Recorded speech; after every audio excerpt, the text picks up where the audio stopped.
कुछ समय पहले की बात है। एक राजा थे। राजा को संतान नहीं हो रहा था। राजा ने बहुत ही पूजा पाठ करवाया। बहुत ही पूजा पाठ और विधि विधान के बाद उनके घर में एक बेटी का जन्म हुआ। राजा बहुत ही खुश हुए और बोले, क्या हुआ, एक बेटी पैदा हुई। मैं अपनी बेटी को बेटा से भी बढ़ के मानूंगा। और ये सच भी था। राजा अपनी बेटी से बहुत ही ज्यादा प्यार करते थे। राजा अपनी बेटी का नाम लक्ष्मी रखे थे। लक्ष्मी दिखने में बहुत ही खूबसूरत थी। कोई भी राजा से मिलने आता तो राजा उसे यही कहते थे कि मैं अपनी बेटी को अपने बाद राजगद्दी पर बिठाऊंगा। कुछ लोग उस समय राजा की इस बात का विरोध भी करते कि लड़की होकर राजगद्दी पर बैठेगी, ये कहाँ की परंपरा। पर राजा को किसी के भी बात का कोई फर्क नहीं पड़ता, क्योंकि वो अपनी बेटी लक्ष्मी को बेटे से भी ज्यादा प्यार करते थे। एक दिन राजा के दरबार में एक पंडित भिक्षा लेने आया। राजा ने अपनी बेटी लक्ष्मी से कहा कि बेटी, पंडित जी को अपने हाथों से भिक्षा दे दो और इनका आशीर्वाद ले लो।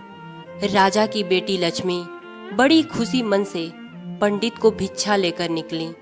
पंडित बहुत ज्यादा विद्वान था और राजा की बेटी को देखकर पूछा कि बेटी, तुम्हारा नाम क्या है। राजा की बेटी ने कहा, मेरा नाम लक्ष्मी है।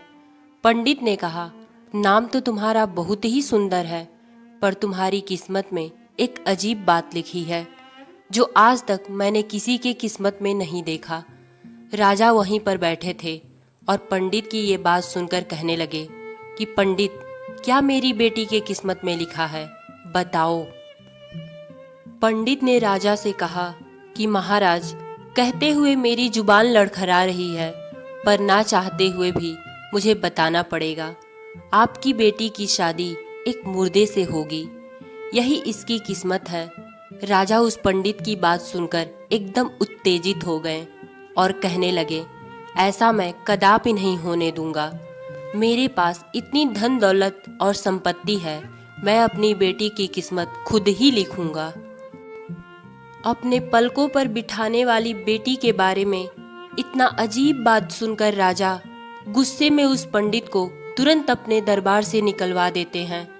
पंडित जाते जाते राजा से कहने लगा कि महाराज, आप अपने बल से मुझे अपने दरबार से तो निकलवा सकते हैं, पर आप अपनी बेटी की किस्मत धन संपत्ति से कभी नहीं बदल सकते, क्योंकि धन संपत्ति से कभी किसी की किस्मत नहीं बदली जा सकती। जो उसकी किस्मत में लिखा है वो होकर ही रहेगा। ये बात मैं नहीं कह रहा हूँ, ये उसकी किस्मत कह रही है। यही कहकर पंडित राजा के दरबार से चला गया।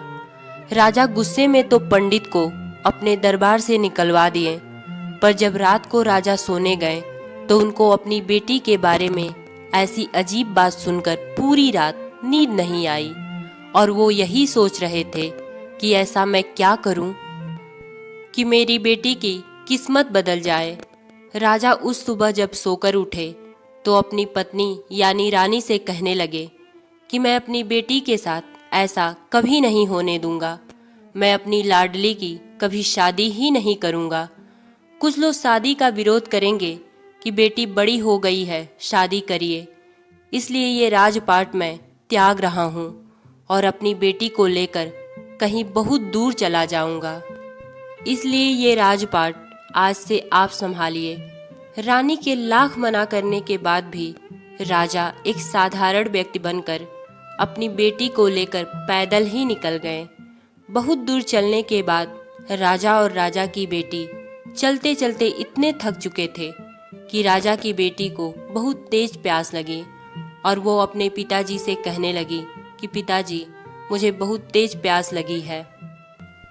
राजा अपनी बेटी लक्ष्मी से कहने लगे कि बेटा, हम इतने जल्दी में निकले कि पानी साथ में लेना भूल गए और ये जगह भी बहुत सुनसान नजर आ रहा है, पता नहीं यहाँ पर पानी मिलेगा कि नहीं।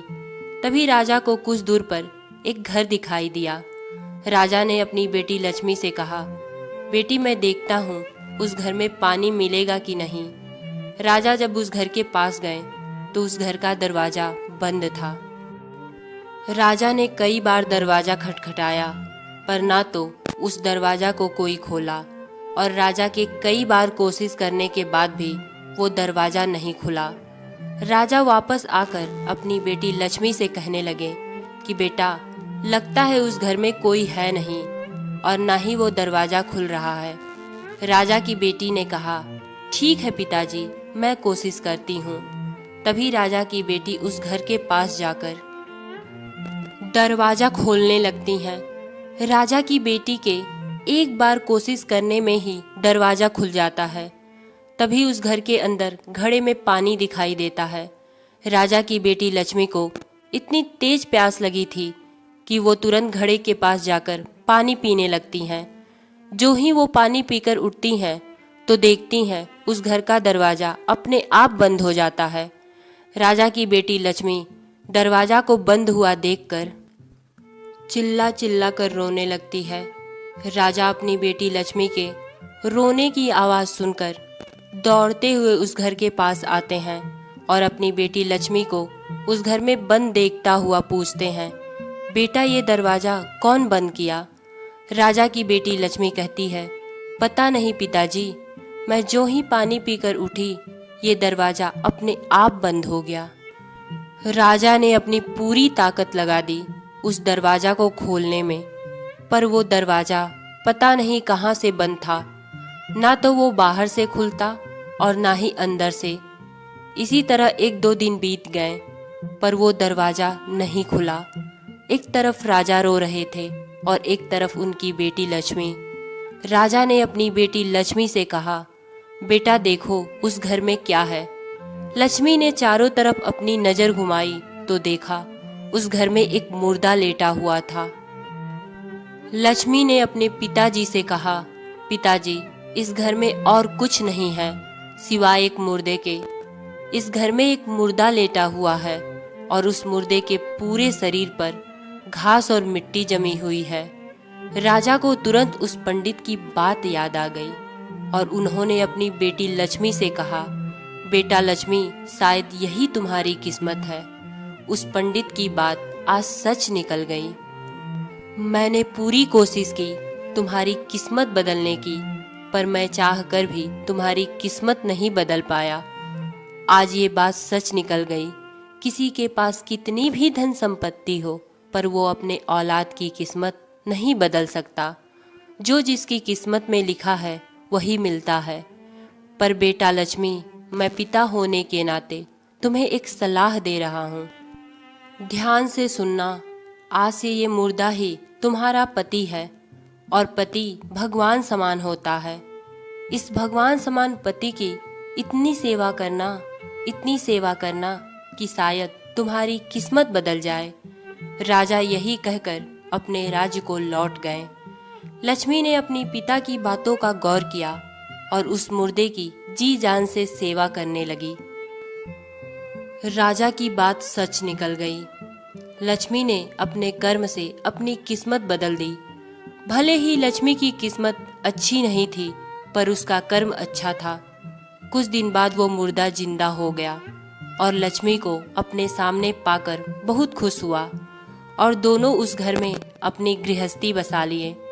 इस कहानी से हमें एक सीख मिलती है कि किसी की किस्मत चाहे कितनी भी खराब हो, अगर उसका कर्म अच्छा है तो उसकी किस्मत जरूर बदलेगी।